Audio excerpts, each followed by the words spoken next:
Ciao, allora li faccio tutti di notte il video perché poi domani non mi connetto ad internet e non ho mai avuto tempo in questi giorni perché c'è la mia sorella a casa che deve svegliarmi che ho proprio una befana stasera.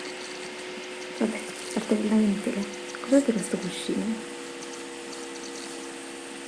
questo quanto è carino, l'ho preso a Roma l'ultima volta che sono stata lì.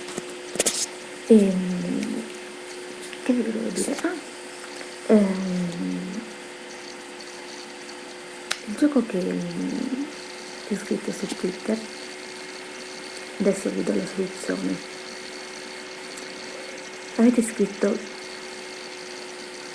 allora, per chi non avesse seguito Twitter, non mi conoscesse, anche perché lì la mia identità è un po' celata,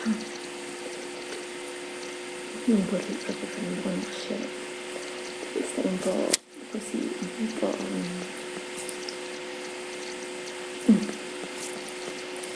Quindi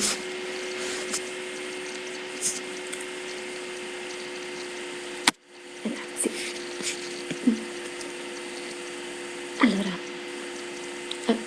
per chi non mi seguisse, pensate al modo in cui Gesù vede il vostro nome.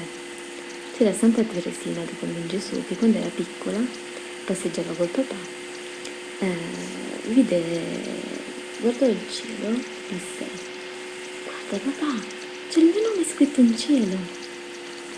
Cielo, cioè, l'accento lasciamo perdere. E quindi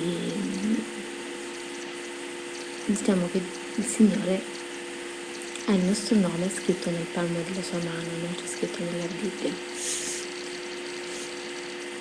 Vabbè, quindi pensate al modo in cui vede il vostro nome il Signore. Lo disegnate, lo scrivete su un foglio, lo colorate, cioè, immaginatelo un po'. Dopo aver fatto questo, guardate il secondo video.